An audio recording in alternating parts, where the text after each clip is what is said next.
Budget का 50% भी सरकार खर्च नहीं कर पाए, ऐसे बहुत से लोग। तो केवल बजट प्रस्तुत करना बड़े बड़े आंकड़ों के साथ और उसको प्रदेश की जनता तक नहीं पहुंचाना, ये सरकार की गैरजिम्मेदारी नीचे करो। और दूसरी बात, विधानसभा का जो बजट सत्र होता है वो उस पर चर्चा होनी चाहिए। उत्तर प्रदेश के जो अहम विषय है, किसानों के मामले हैं, बेरोजगारी है, महंगाई है, लॉ एंड ऑर्डर है, पर सरकार चर्चा कराने से भागती है। पिछले बजट सेशन को भी हम लोग की मांग रही कि आप सेशन को चलाइए, पूरी तरह से सरकार ने हमेशा चर्चा के पहले बजट सत्र को समाप्त कर दिया। अब की बार भी उन्होंने 18 से 5 तारीख तक का अवधि दी है, पर जैसा ट्रैक रिकॉर्ड रहा है बहुत खराब ट्रैक रिकॉर्ड है सरकार का। सरकार, हमारी यही मांग है कि सरकार बजट सत्र चलाए, मदवार चर्चा हो विभागों पर, और जो सही सुझाव उनको सरकार उसका संज्ञान कि समाजवादी पार्टी महाकुंभ को लेकर के जो है शोक संवेदना की मांग करेगी, सदन में शोक सभा हो बिल्कुल होनी चाहिए। इस प्रदेश का एक भी व्यक्ति अगर उसका देहांत होता है और सरकार, प्रशासन की और सरकार की लापरवाही की वजह से होता है, तो उस पर संवेदना सरकार को व्यक्त करनी चाहिए। हमारी भी विधानमंडल दल का प्रथम दिन है और ये बजट सत्र है। आज महामहिम राज्यपाल महोदय दोनों सदनों के संयुक्त नीचे करो भाई संबोधित करेंगे।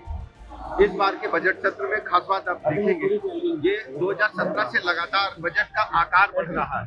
प्रदेश का इंफ्रास्ट्रक्चर पूरे राष्ट्र में नंबर 1 का तेजी के साथ प्रगति की ओर उत्तर प्रदेश बढ़ रहा है। विभिन्न विभागों के मांगों के साथ बजट पर कल 20 तारीख को प्रस्तुतिकरण के बाद चर्चा भी होगी और लगातार उत्तर प्रदेश का चतुर्मुखी विकास हो, इंफ्रास्ट्रक्चर मजबूत हो, औद्योगिकीकरण हो, लाइन ऑर्डर बेहतर से बेहतर बने।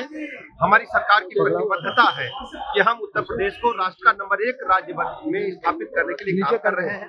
हम विधानमंडल दल के दोनों सदनों के सदस्यों से अनुरोध करते हैं, कृपया सदन में प्रतिभाग करते हुए प्रदेश के विकास में सहायक बने। समाजवादी पार्टी प्रदर्शन कर रही है। समाजवादी पार्टी के पास कुछ बचा नहीं है। उनका निगेटिव नैरेटिव जनता अच्छी तरह समझ चुकी है। वो पूरी तरह से हताश है, फ्रस्ट्रेशन में है। सर, कुंभ को लेकर एक हंगामा होने की आशंका है कि कुंभ को लेकर प्रयागराज महाकुंभ की जय जयकार हो रही है। भाई नीचे कर लो यार, महाकुंभ पर सवाल उठाएगी। लोग गंगा जी में तो आस्था की डुबकी लगा रहे हैं, लेकिन समाजवादी पार्टी अगर महाकुंभ पर सवाल उठाएगी तो डूब जाएगी। समाजवादी पार्टी के विधायक प्रदर्शन कर रहे हैं, सपा प्रदर्शन कर रही है, समाजवादी पार्टी के विधायक प्रदर्शन कर रहे हैं। देखिए, श्री अखिलेश यादव जी को मैं कहा था कि भाजपा फोबिया हो गया है, महाकुंभ का फोबिया हो गया है। उनको लगता है जितने लोग आस्था की डुबकी लगा रहे हैं, अगर वो सब भाजपा का कमल दबा दिए, कमल का बटन दबा दिए, तो समाजवादी पार्टी, कांग्रेस पार्टी और इंडी गठबंधन हवा में उड़ जाएगा, इसलिए वो घबरा रहे हैं। लेकिन ये आस्था की डुबकी है, भाजपा की डुबकी नहीं है, यह समझना चाहिए श्री अखिलेश जी। सुझाव देंगे, आलोचना करेंगे। ये हम उम्मीद करते हैं कि वो जो कुछ कहा है उन्होंने सभी नेताओं के बैठक में, कार्यकर्ता समिति में, उसका वो पालन करेंगे। समाजवादी पार्टी की मांग है कि सदन चले, क्योंकि सदन में कोई भी समस्या हंगामे से तय नहीं होती। चर्चा पर चर्चा, जो संवाद उसी से तय होती है। समाजवादी पार्टी की खन्ना जी मांग है क्या शोक संवेदना व्यक्त करेगी सरकार कुंभ में जो लोग जिनकी मृत्यु हुई है? देखिए, नीचे करो कुंभ में जितनी बढ़िया व्यवस्था सरकार ने की और एक पूरे मनोयोग से की, माननीय मुख्यमंत्री जी स्वयं लगातार मॉनिटरिंग भी करते रहे और हर चीज का उन्होंने संज्ञान स्वयं लिया। जो विषय आप पूछ रहे हो उस पर तो एक न्यायिक आयोग गठित है, उस पर तो हम कुछ भी नहीं कहेंगे, लेकिन देश और दुनिया के द्वारा उत्तर प्रदेश को आकर्षण का केंद्र मानते हुए जो वर्तमान में स्थितियां दिखती हैं, स्वाभाविक रूप से हताश और निराश विपक्ष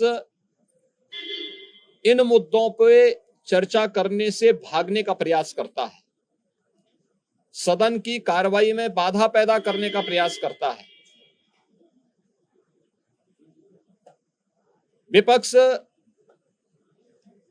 अगर सार्थक चर्चा को आगे बढ़ाने में मदद करेगी तो मेरा अनुमान है कि यह एक बहुत अच्छा सत्र, बजट सत्र हो सकता है, जिसमें 5 मार्च तक चलने वाली सदन की कार्रवाई को न केवल महामहिम राज्यपाल जी के अभिभाषण पर चर्चा करने और सभी सदस्यों को अपनी बात को रखने का, बल्कि सामान्य बजट और अनुदान मांगों पे भी चर्चा के साथ ही विधायी कार्यों को संपन्न करने के साथ साथ अन्य महत्वपूर्ण मुद्दों पर भी, जनहित से जुड़े हुए महत्वपूर्ण मुद्दों पर भी प्रभावी चर्चा का एक मंच सदन बन। Please subscribe to the channel and download the Politicos app from the links in the description.